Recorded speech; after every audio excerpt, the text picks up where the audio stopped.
You wake up before dawn and put on your costume, the leather beak filled with herbs and spices, the long waxed coat that reaches your ankles, the wide-brimmed hat, the gloves, the cane you'll use to examine patients without touching them.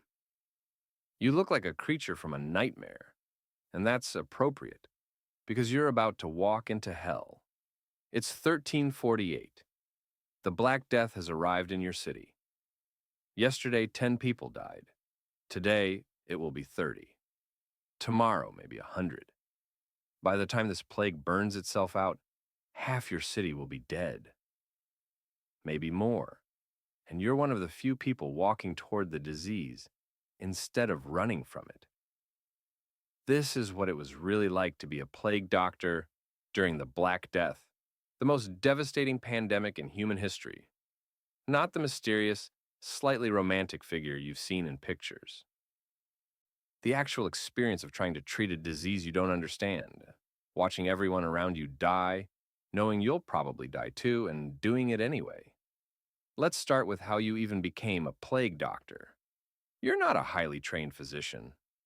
Those doctors, the university-educated men with years of study, mostly fled the cities when plague arrived. They understood enough about disease to know they didn't want to be anywhere near it. They cited Galen, claimed they needed to preserve their valuable knowledge, and got out while they could. So cities desperate for any medical help hired whoever was willing to stay. Maybe you're a barber surgeon, someone who normally pulls teeth and sets broken bones. Maybe you're an apothecary who mixes medicines.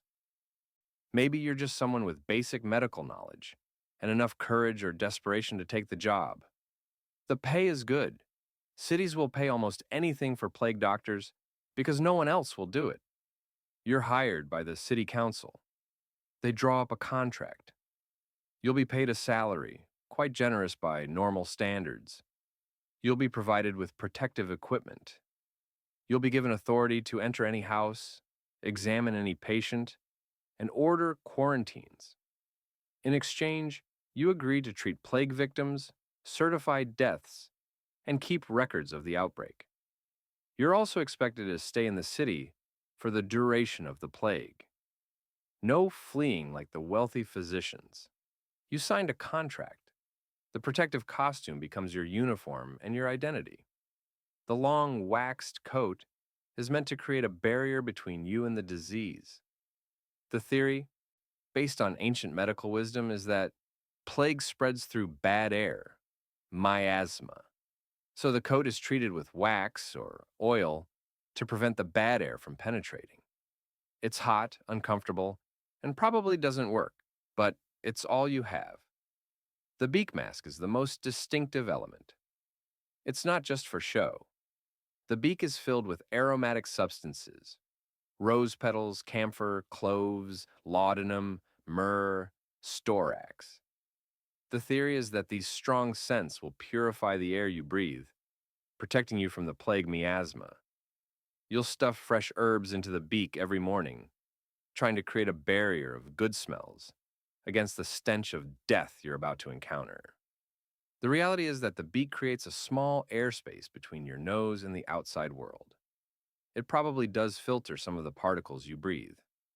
It also makes you look terrifying, like a bird of death, which keeps most people from getting too close to you. That social distancing probably helps more than the herbs. You carry a cane or wooden stick.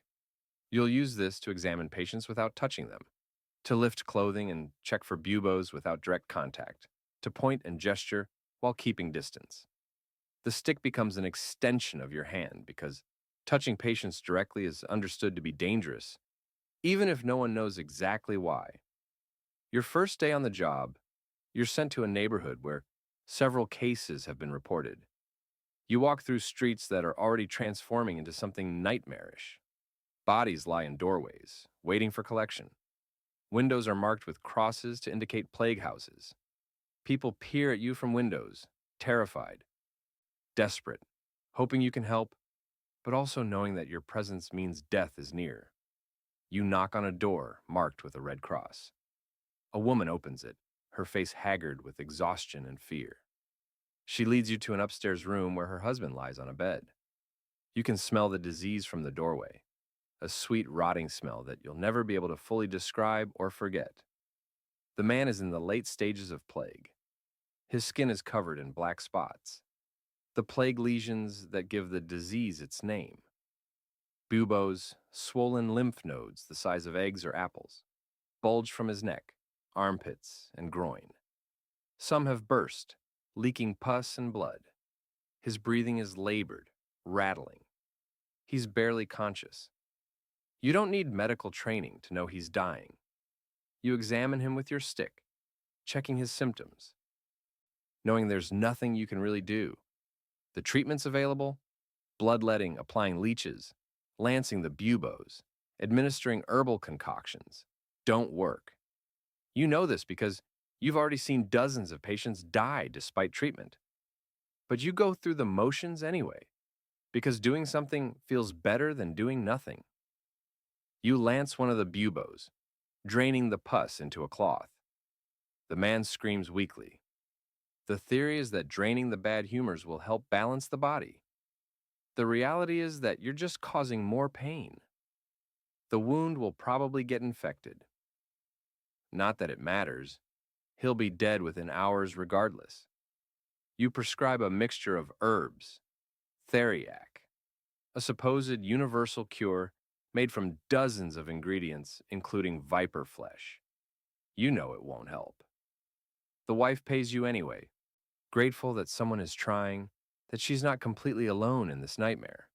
You leave instructions to keep the patient comfortable and to burn his bedding after he dies. Outside, you make notes in your record book: patient's name, location, symptoms observed, treatment administered, prognosis. You're supposed to track the outbreak, but really you're just documenting death. Your records will show the plague's progression through the city like a slow-motion massacre. You visit 12 more houses that day. The scenes are variations on the same horror. Families huddled around dying relatives, children with buboes swelling their necks, old people delirious with fever, young adults who were healthy yesterday now covered in plague spots. The randomness is terrifying. No pattern to who gets sick, no way to predict who will survive. Some people are aggressive, blaming you for the plague, accusing you of spreading it. They're not entirely wrong to be suspicious. You do move between plague houses, potentially carrying contamination. But you're also trying to help, or at least trying to document what's happening. The accusation stings anyway. By evening, you return to your lodgings, a small house the city has provided, isolated from other residences. You're required to live apart, to minimize spreading the disease. Your isolation is both practical and symbolic. You're becoming something other than human, a creature associated with death, someone people fear and avoid. You remove the protective costume carefully. The beak mask comes off first, releasing the trapped heat and the herb-scented air you've been breathing. The coat is hung in a separate room. You wash your hands and face in vinegar water, trying to cleanse away the contamination you've been exposed to. You know it's probably not enough, but it's all the medical knowledge of the time can offer. You eat a sparse meal alone. There's a bottle of wine. Drinking is encouraged, as alcohol is thought to provide some protection against plague. The theory is that staying slightly drunk keeps your humors balanced.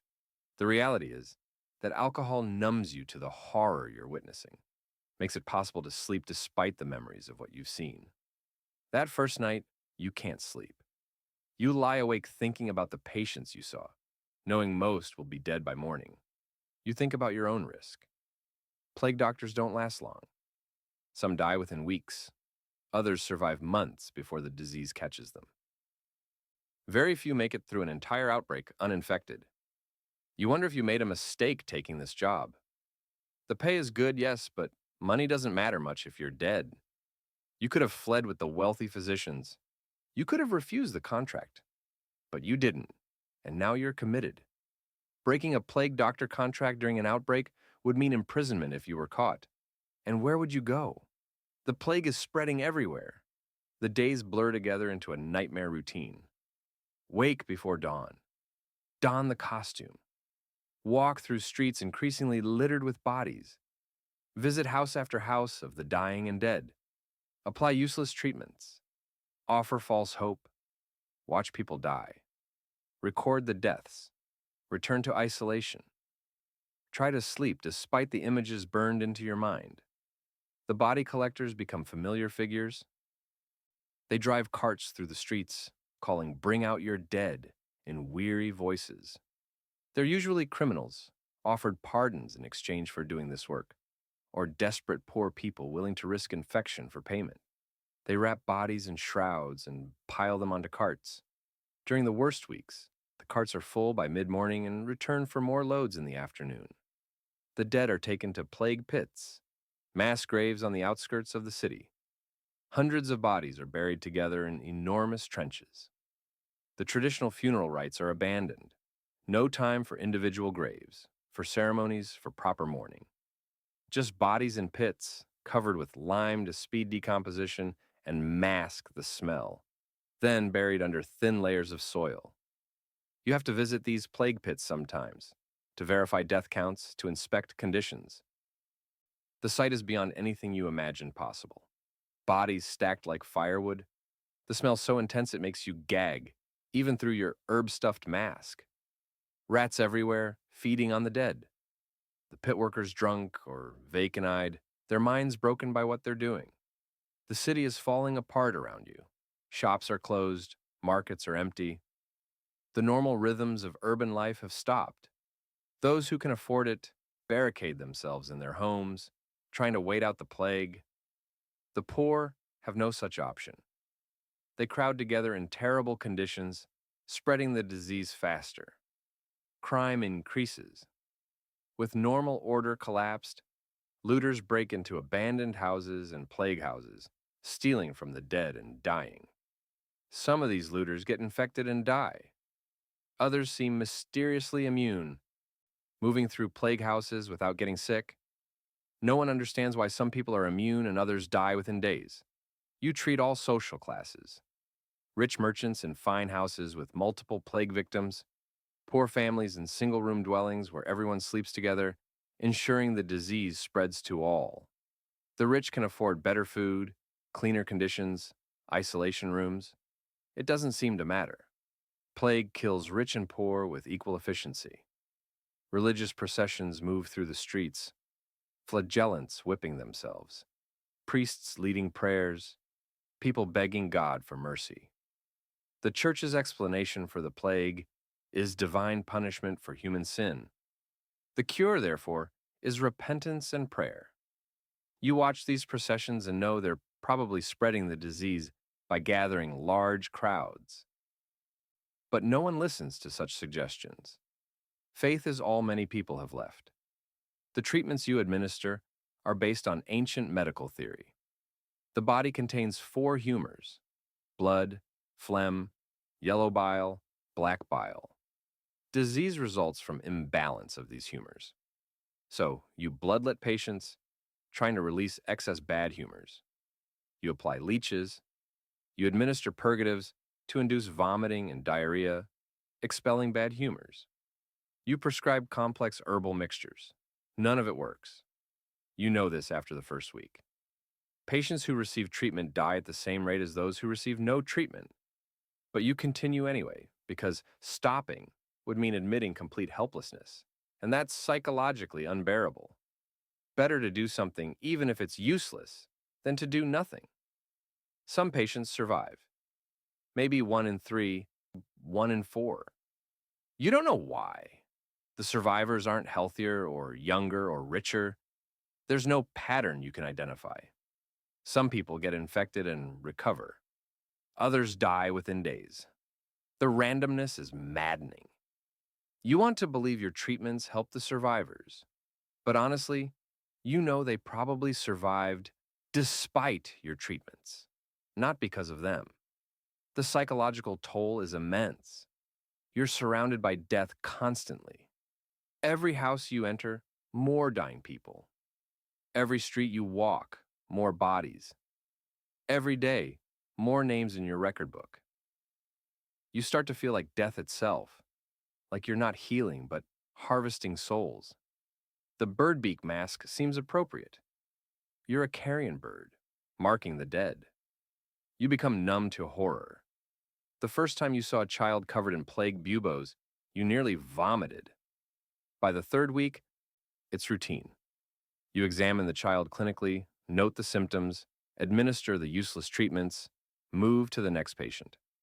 The numbness is protective, but also disturbing. You're losing your humanity, becoming a mechanism that processes death. Sleep becomes difficult. When you do sleep, you dream of plague victims, of buboes bursting, of mass graves. You wake up gasping, unsure for a moment whether you're in your bed or in a plague house.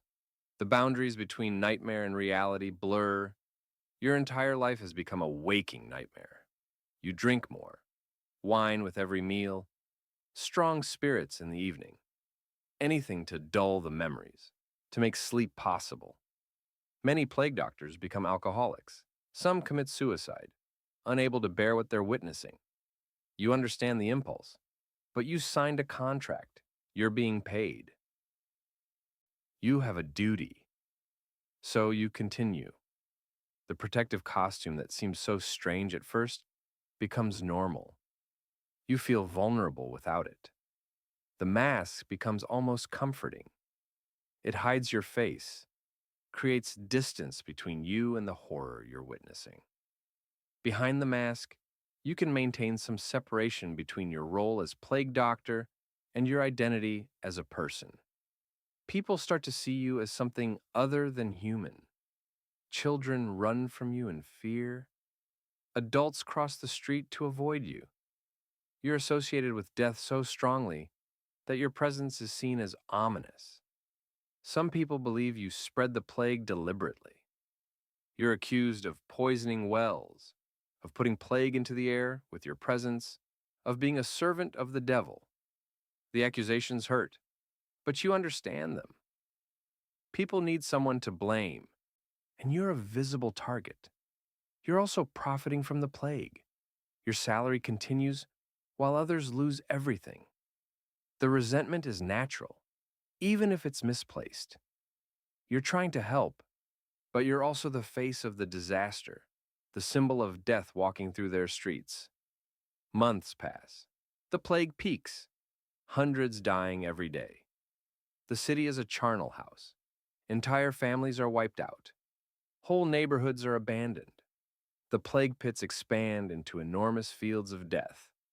The smell of decay hangs over everything. So constant, you almost stop noticing it. Then, gradually, the curve starts to bend. Fewer new cases each day. More survivors among the infected. The plague is burning itself out, running out of victims, or perhaps just following its natural course. No one knows why plagues start or why they end. They just do. As the plague recedes, you take stock. Your city's population has been cut in half, maybe more. Entire families are gone. Businesses are closed permanently because their owners are dead. Churches are full of orphans. The social fabric has been shredded. You survived. You don't know how or why. You were exposed constantly, touched contaminated material, breathed the air of plague houses. By all logic, you should have been infected. But you weren't. Perhaps your protective equipment actually helped. Perhaps you have natural immunity. Perhaps you were just lucky. There's no way to know. The city council thanks you formally. Your contract is fulfilled. Your salary is paid in full with a bonus for completing the entire outbreak period. You're given a certificate attesting to your service. The document seems hollow, inadequate recognition for what you experienced, what you witnessed, what you did. You remove the plague doctor costume for the last time. The beak mask that protected you or didn't. The waxed coat that you wore through months of nightmare. The wide-brimmed hat. The gloves. The cane. You should burn them, but you keep them.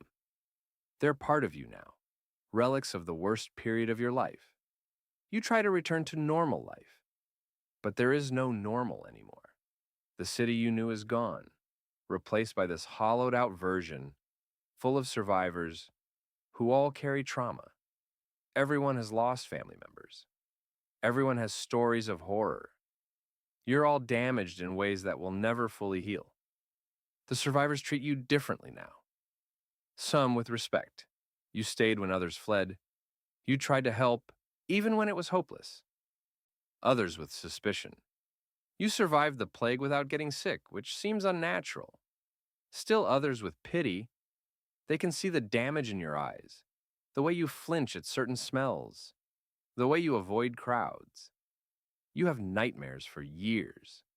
Plague victims calling your name, buboes bursting, mass graves opening.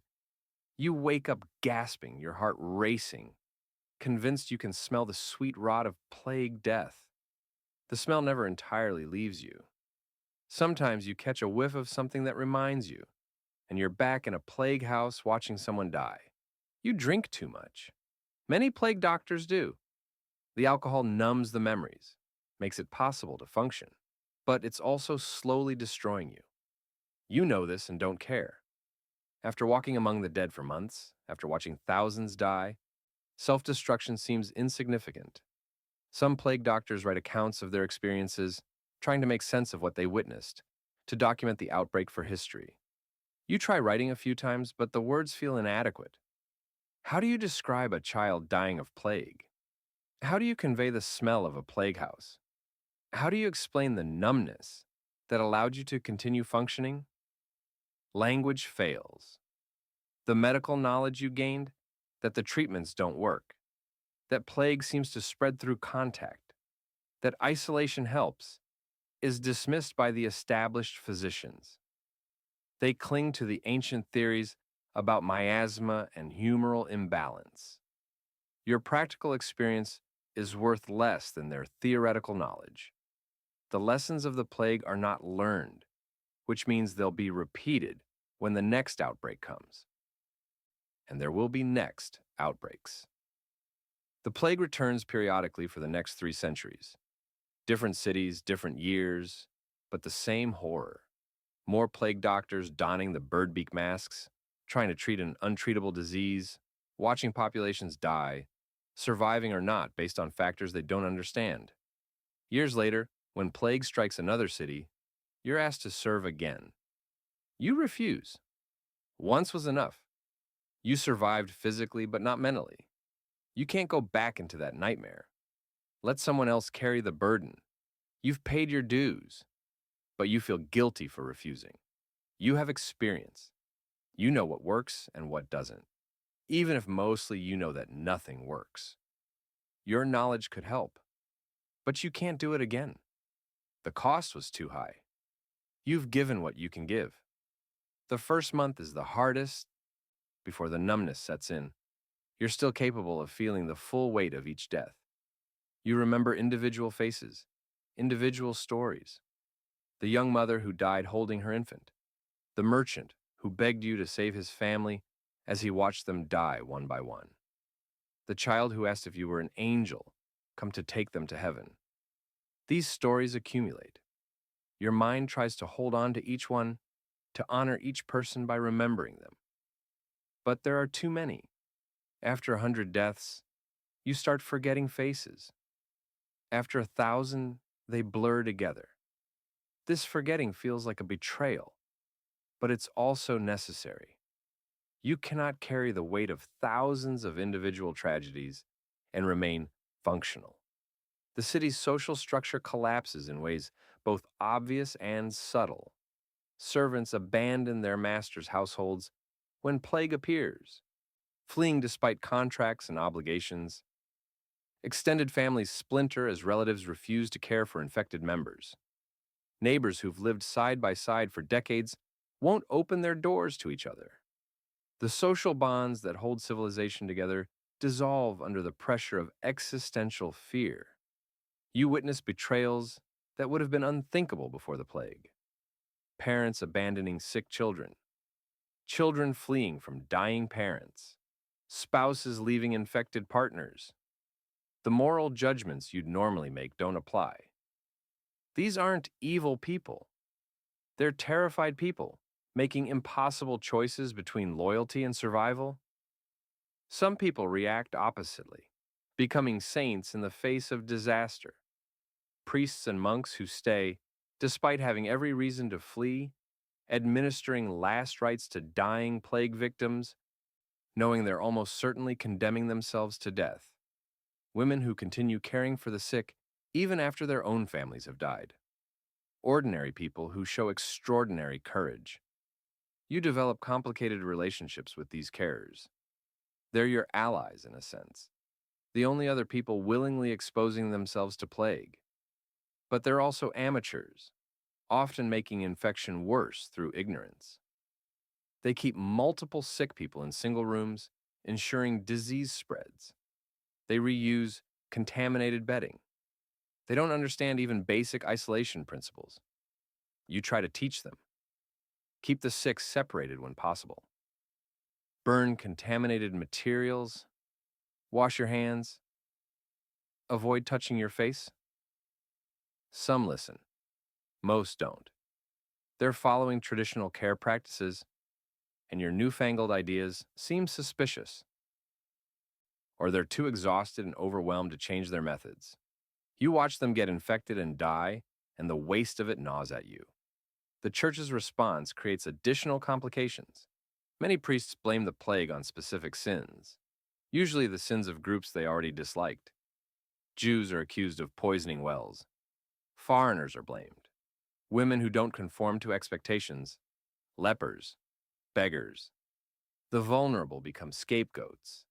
You witness mob violence as fear turns to rage. A Jewish neighborhood is attacked. Dozens killed. Houses burned. The logic is insane. Jews are dying from plague at the same rate as Christians. Obviously, they didn't cause it.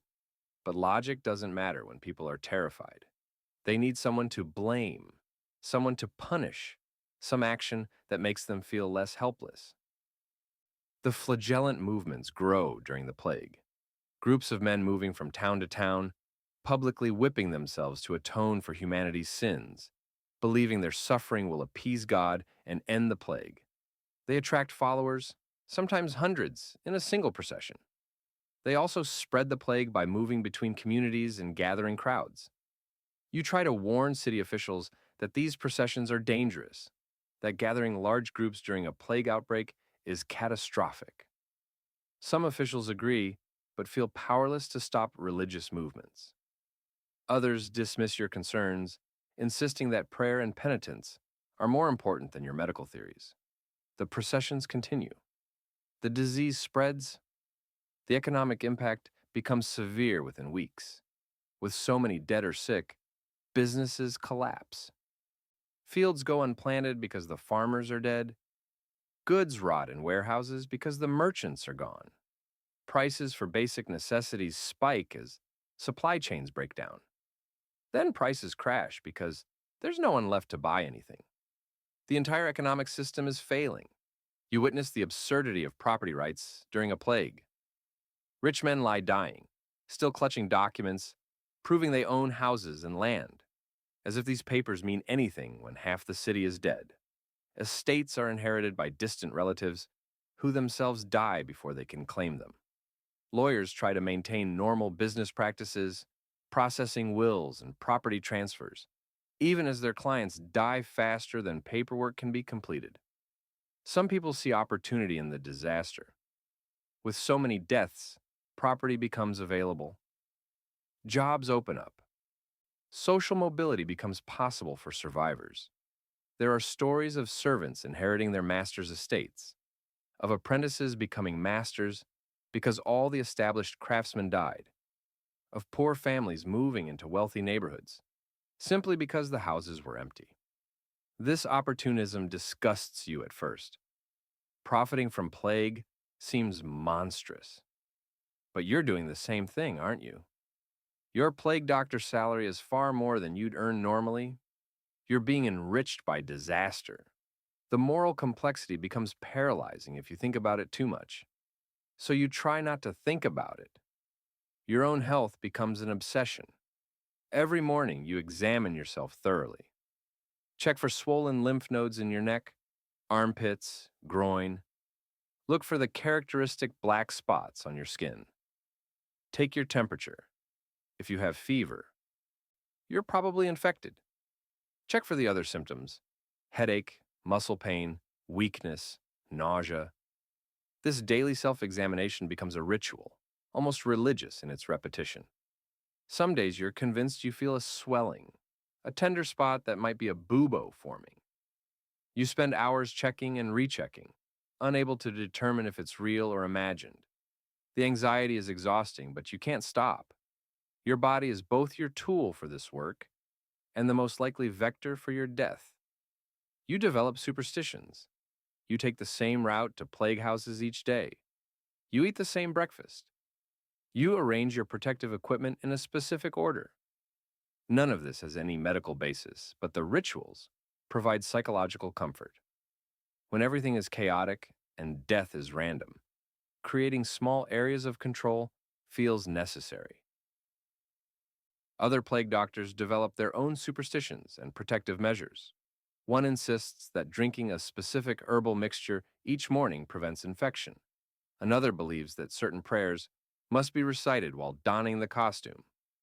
A third claims that avoiding women prevents plague. Something about women's humors being more susceptible to corruption, therefore making men around them vulnerable. You compare notes when you encounter other plague doctors, trying to determine what actually helps. The problem is survivorship bias. Every plague doctor who's still alive attributes their survival to something: their costume, their herbs, their prayers, their hygiene practices. But the plague doctors who died probably used similar methods. There's no way to know what works because you can't study the dead doctor's practices. The isolation wears on you more than you expected. You live alone, you work alone. Even when other plague doctors are in the city, you usually work different areas. You can't visit friends or family because you're contaminated, a walking disease vector.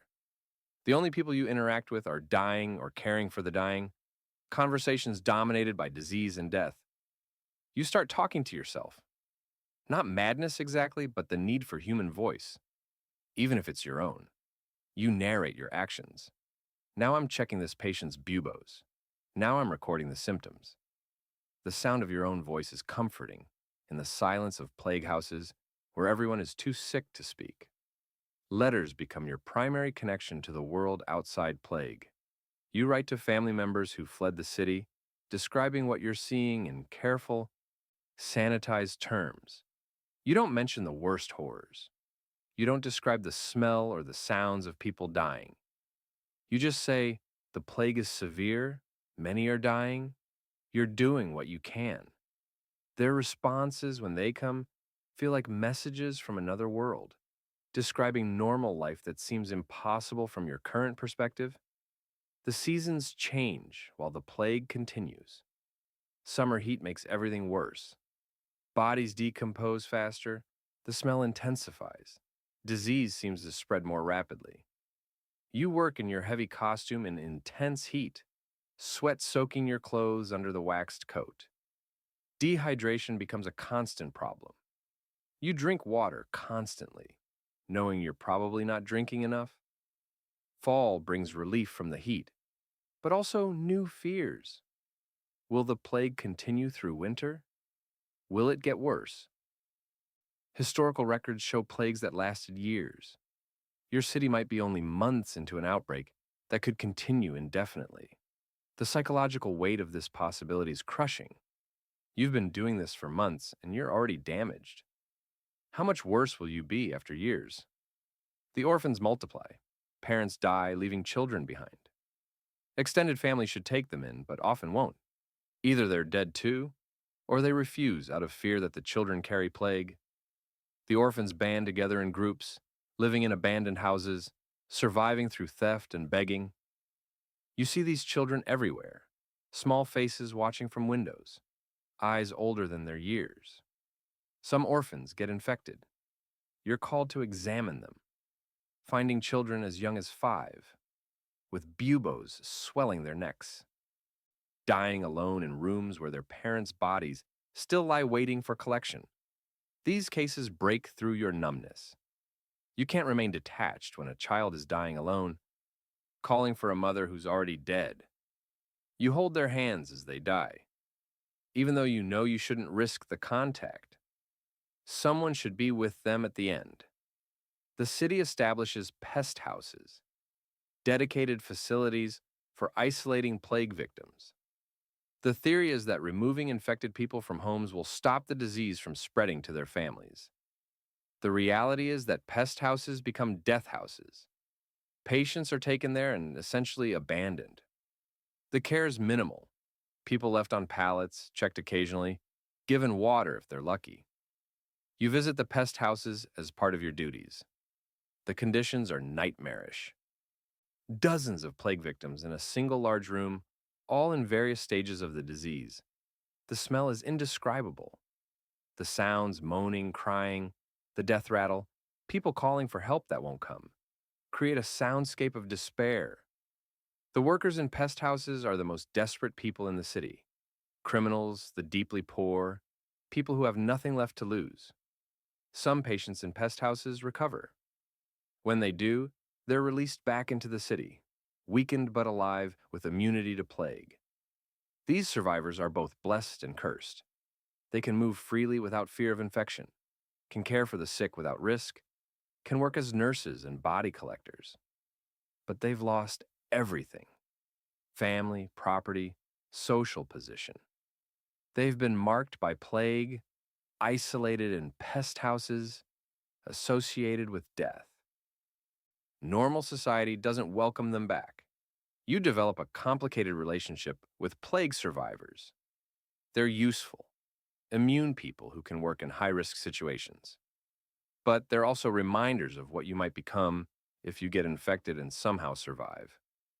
They carry the trauma visibly. Many are physically scarred, with marks from burst buboes. All are psychologically damaged, having survived the disease only to return to a world where their loved ones are dead. Some survivors become plague doctors themselves.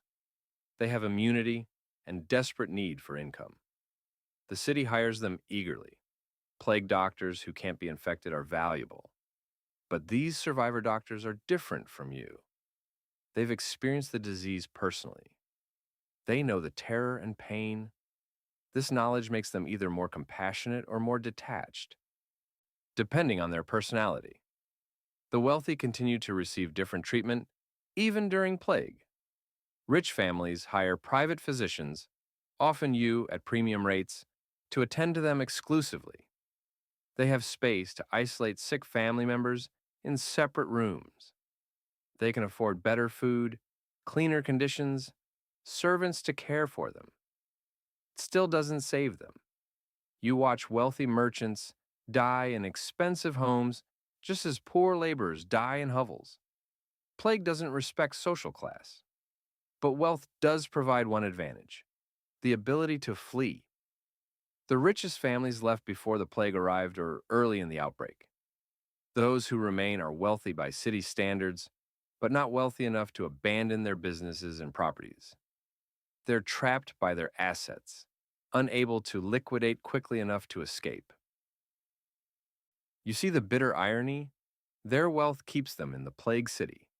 The legal system tries to maintain function, but increasingly fails. Courts still meet, but with fewer judges, many having died or fled. Trials are held, but who cares about property disputes when half the city is dying? Criminal prosecution becomes selective. Murder and theft are still prosecuted, but smaller crimes are ignored. There aren't enough officials to enforce all laws, so they focus on maintaining basic order. You're sometimes called to testify in court about causes of death. Did this person die of plague or poisoning? The distinction matters for inheritance and criminal charges. You examine bodies days after death, trying to determine cause in situations where it's often unclear. The legal system wants certainty, plague or not plague, but reality is messy. Some deaths are ambiguous. You give your best professional judgment, knowing it's often just a guess. The cemetery workers and gravediggers are overwhelmed. Under normal conditions, they handle maybe 2 or 3 funerals per day. During plague, they're burying dozens, then hundreds per day. The traditional rituals are abandoned. Graves are dug too shallow. Bodies are piled into existing graves. The graveyards become chaotic, with unclear boundaries between graves, inadequate records of who's buried where. The plague pits expand constantly. What started as a single large trench becomes multiple trenches. Then, an entire field dedicated to mass burial. You watch this field grow, see it transform from farmland into a vast necropolis. The workers in these pits are usually drunk. It's the only way they can continue the work. They handle bodies all day, live with the constant smell of decay, sleep in quarters near the pits. Their life expectancy is measured in weeks. You're required to inspect plague pits periodically, ensuring bodies are being disposed of properly. The inspections are horrific. Bodies in various states of decomposition, rats swarming over fresh corpses, the pit workers, drunk and hollow-eyed, barely acknowledging your presence. The quicklime used to speed decomposition creates a chalky white layer over everything, making the scene look like some twisted winter landscape. Children's bodies affect you most in the plague pits. Adults you can mentally categorize as having lived full lives, even if cut short. But children, infants, toddlers, young kids, represent pure waste. They died before having any chance at life. You see parents who brought their children's bodies personally, refusing to let them be collected with the general dead, wanting to see exactly where their child is buried, even if it's in an anonymous mass grave. The spring after the plague's worst winter brings new horror. The plague pits are too shallow. Winter freezing preserved bodies that now, with spring warmth, begin to decompose rapidly. The smell becomes overwhelming even by plague standards. Body parts surface through the thin soil covering. The city orders the pits covered with thicker layers of earth, but the damage is done. The entire area around the plague fields smells like death. You notice patterns in the disease that medical theory doesn't explain. Plague spreads through households, infecting family members one after another. It clusters in certain neighborhoods while skipping others. It seems to follow trade routes and social connections. These observations don't fit the miasma theory. Bad air should spread evenly, not follow household or social patterns. You write these observations in your private notes, but don't publish them. Contradicting established medical theory would destroy your credibility. You also notice that plague seems to follow rats. Areas with severe rat infestations tend to have worse plague outbreaks. Dead rats appear shortly before human plague cases increase. But again, this observation doesn't fit medical theory. How could rats cause disease? The idea seems absurd. You file the observation away. Another pattern you notice, but can't explain. The isolation protocols the city attempts to enforce are inconsistently applied and often counterproductive. Households with plague victims are supposed to be quarantined, marked with a red cross, no one allowed to enter or leave for 40 days. In theory, this prevents spread. In reality, it traps healthy family members with infected ones, ensuring everyone in the household gets sick. You witness the cruelty of these quarantines. Healthy people locked in houses, watching their family members die, knowing they're probably next, unable to escape. Some break quarantine, fleeing at night, spreading the disease further. Guards are posted at some quarantined houses, but the guards themselves often get infected or simply abandon their posts. The system is impossible to maintain during a major outbreak. The psychological impact of quarantine is severe. People locked in their homes for weeks with dead family members develop severe mental illness. You're called to quarantined houses where survivors have gone mad, talking to corpses, refusing to acknowledge that family members are dead. The isolation and trauma break people's minds in ways that persist, even after quarantine ends. Food distribution becomes a crisis. With workers dead and supply chains disrupted, basic food becomes scarce. Prices spike for bread, grain, vegetables. The poor starve while the rich hoard supplies. The city tries to organize emergency food distribution, but corruption is rampant. Officials steal supplies meant for plague victims. Merchants sell spoiled food at inflated prices. The breakdown of social trust creates predatory behavior. You see malnutrition weakening people, making them more susceptible to plague. Poor families eating inadequate food have worse outcomes when infected. But proving this connection is impossible. Is someone dying because of plague or because of starvation? The combination of disease and famine creates a humanitarian disaster that's worse than either alone would be. Some religious communities interpret the plague as the end times.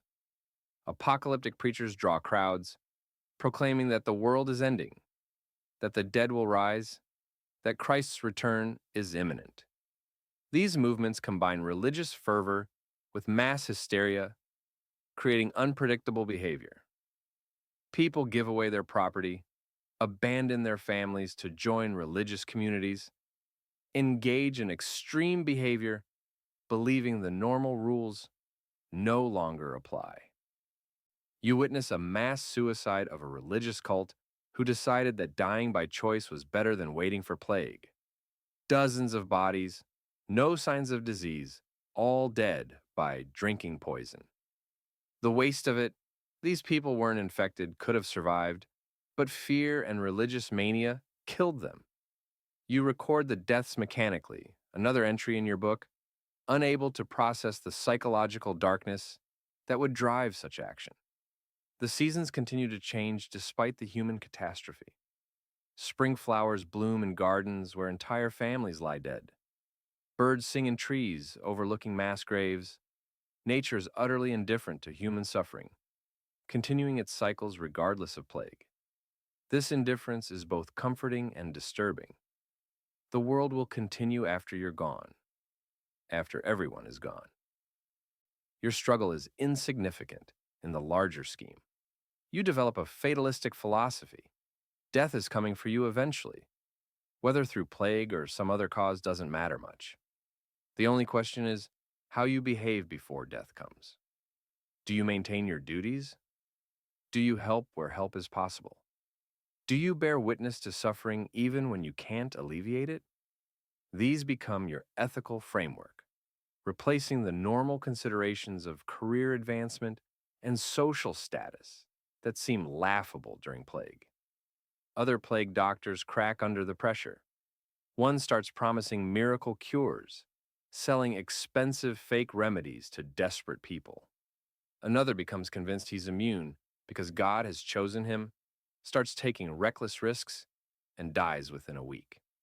A third simply disappears one day, whether dead, fled, or gone mad. No one knows. The job destroys people in different ways. You develop a professional detachment that concerns you.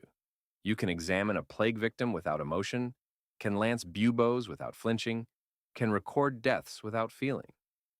This numbness is necessary for functioning, but it's also disturbing. You're losing your humanity, becoming a mechanism that processes plague. Part of you knows this is damage you'll carry forever, but you can't stop. The work must continue. The city's infrastructure continues to decay. Garbage piles up because collection services have collapsed. Sewage systems overflow. Water supplies become contaminated.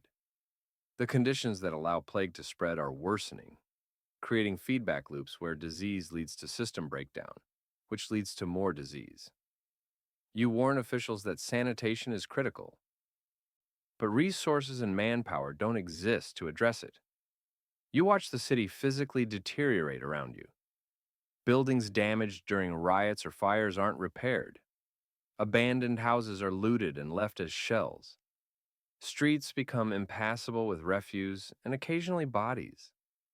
The beautiful city you knew is transforming into something nightmarish, a place where basic civilization is failing. The administrative burden of your job increases as other plague doctors die. You're covering larger areas, seeing more patients, unable to give any patient adequate attention. Your records become less detailed, just names, locations, estimated death dates. The documentation that was supposed to help understand and control the outbreak becomes a cursory list of the dead. You make mistakes from exhaustion. You misdiagnose some cases, miss symptoms, fail to follow up on patients you said you'd revisit. These failures haunt you. A child you said you'd check on the next day dies alone because you forgot to return. A family doesn't get quarantine supplies you promised. Your human limitations are causing additional suffering, and you can't forgive yourself, even though you know you're doing the best you can under impossible circumstances. Sleep deprivation becomes severe. You're working 16, 18 hours a day. When you do sleep, nightmares wake you. You start seeing things that aren't there, shadows that look like plague victims, sounds you interpret as death rattles. The line between exhaustion hallucinations and reality blurs. You function in a semi-dreamlike state, mechanically performing duties while your mind operates at reduced capacity. The plague doctor costume that once made you conspicuous now seems like your natural state. You feel strange without it, vulnerable and exposed. The mask becomes like your actual face. The waxed coat feels like your skin. You're transforming into the role, losing the person you were before plague, becoming a creature defined entirely by disease and death. You notice you're starting to smell like plague, even when you're not working. The sweet rot has permeated your clothing, your hair, possibly your skin itself. You wash obsessively but can't remove it. Other people notice. They move away from you even after you've removed your protective gear. The smell marks you as a plague doctor more distinctly than any costume. Around the 1-year mark of the outbreak, you realize you've changed fundamentally. The person who took this job no longer exists. That person had optimism, believed he could help, thought medical knowledge mattered.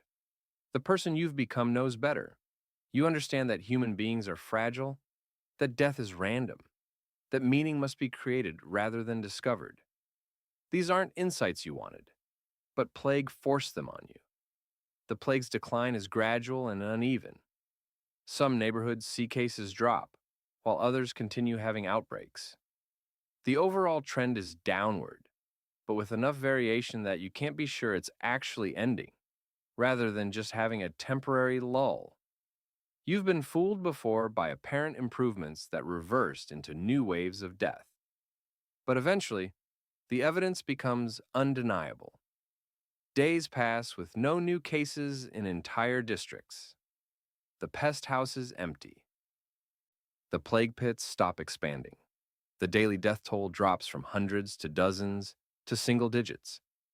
The plague is ending, not because of anything anyone did, but because it's simply running out of victims or following its natural course toward extinction.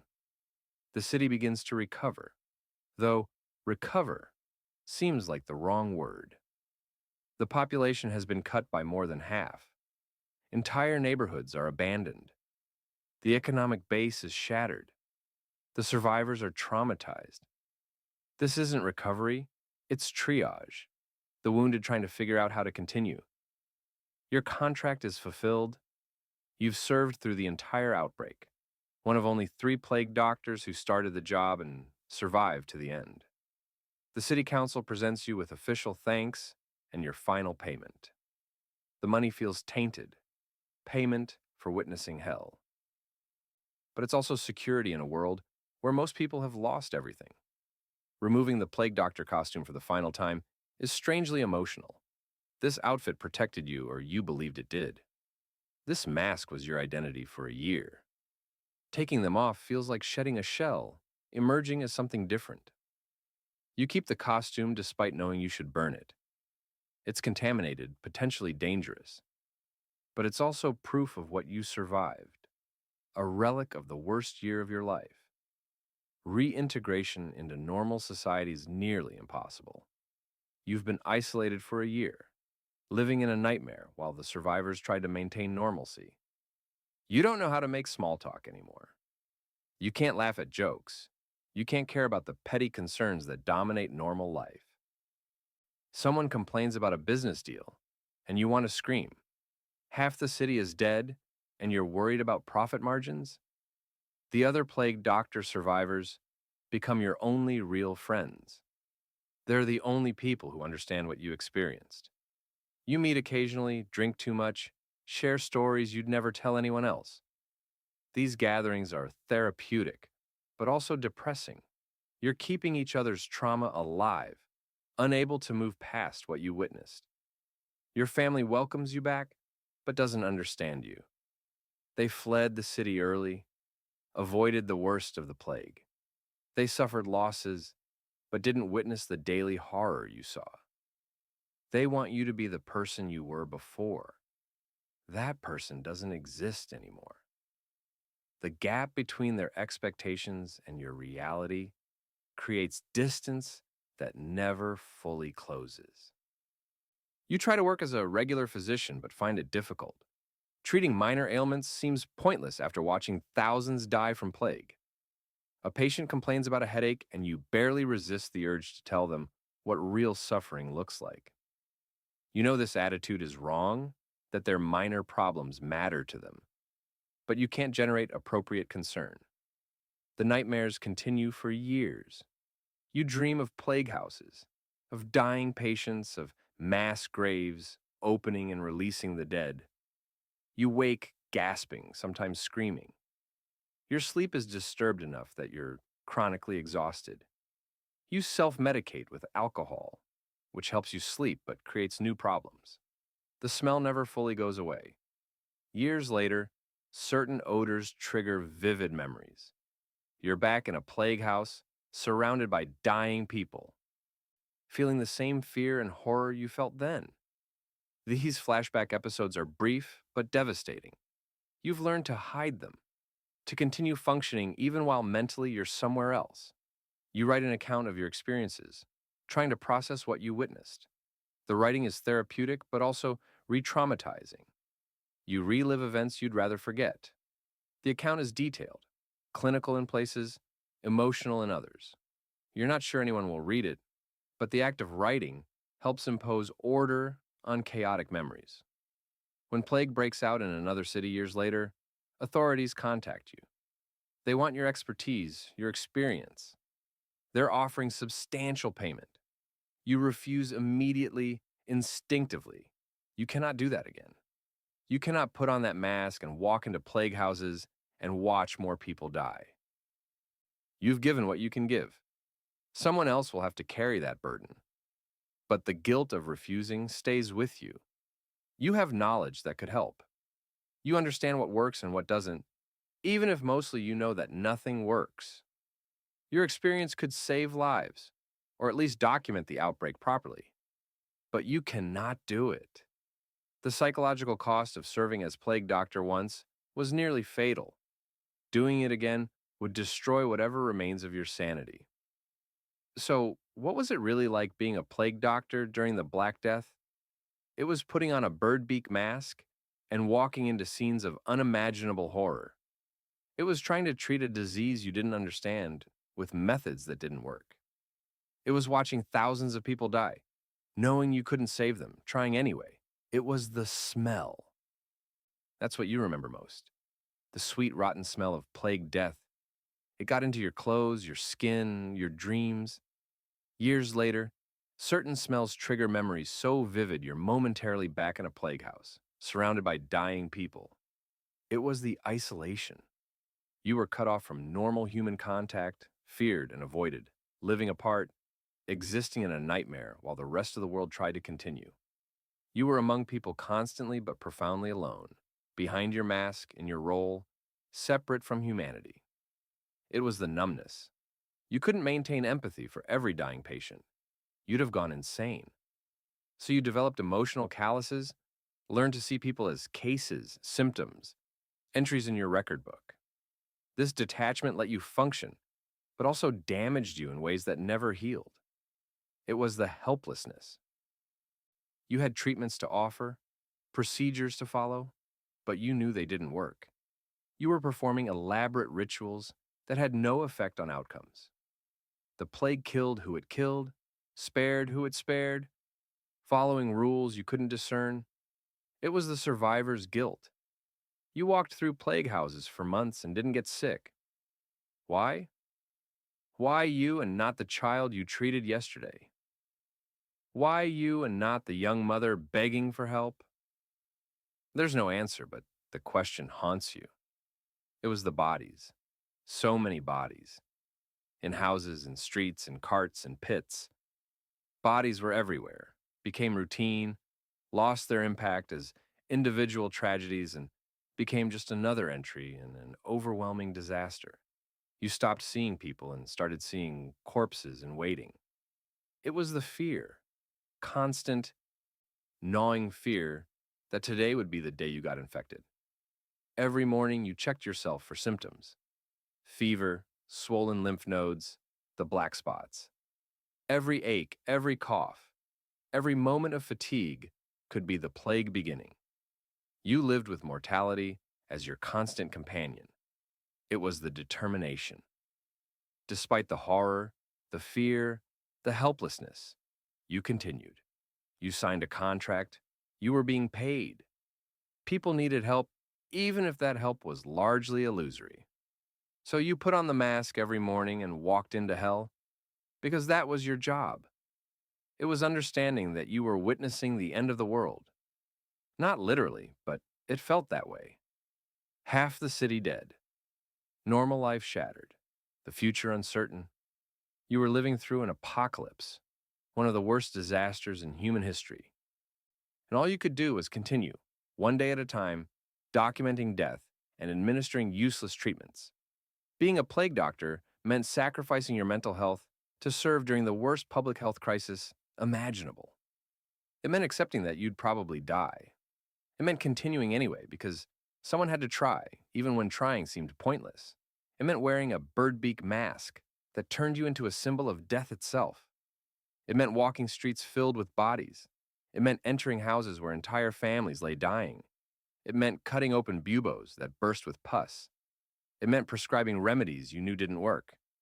It meant recording name after name in your book of the dead. Most of all, it meant bearing witness. The plague doctors who survived carried the memories of what they saw. They were the ones who could tell future generations what the Black Death was really like, beyond the statistics and historical accounts. They lived through history's worst disaster and came out damaged but alive. That was being a plague doctor, walking among the dead, trying to help the dying, surviving through luck or immunity or protective equipment that maybe possibly helped.